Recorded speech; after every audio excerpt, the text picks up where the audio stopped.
Anniversaries. Sir, of all the deals that you've done in your life, all the people you've sat across from and negotiated with, is President Putin distinct in any way? He's a very smart guy. He's a very cunning person. But I've dealt with some people I've dealt with some really bad people.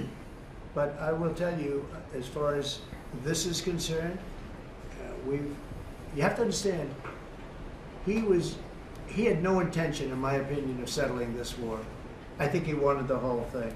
When I got elected, we spoke, and I think we're going to have a deal. I can't guarantee that. You know, a deal is a deal. Lots of crazy things happen in deals, right? But I think we're going to have a deal.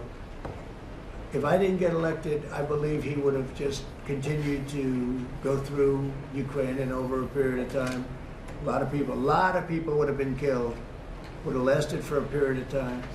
And the reason that Ukraine, and I have great respect for the Ukraine as fighters, they have great fighters, but without our equipment, that war would have been over, like people said, in a very short period of time. Is there a time If you remember, I gave the javelins, and the javelins are the things that knocked out those tanks right at the beginning of the war. They said that Obama, at the time, gave sheets, and Trump gave javelins. Well, I was the one that did that, but I want to see it come to an end. Will he have to make concessions, President Putin? Yeah, he will. He's going to have to. And I believe that because we got elected, that war will come to an end.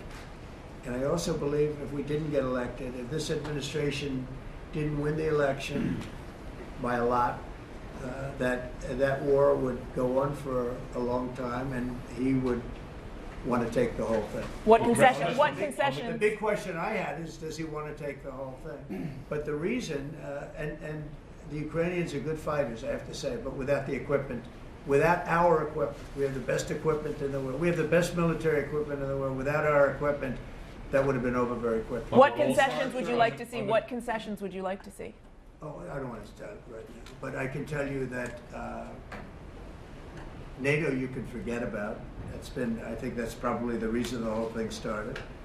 And I think, JD, we can say that. Do you have a statement on that? You've been very much involved. I gave him the beauty. Concessions from Russia. I mean, look, as the president said, we're not going to do the negotiation in public with the American media. He's going to do it in private with the president of Russia, with the president of Ukraine, and with other leaders. And I think that's how this has to go.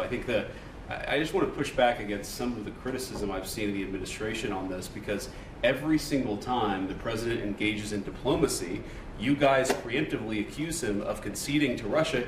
He hasn't conceded anything to anyone. He's doing the job of a diplomat, and he is, of course, the diplomat in chief as the President of the United States.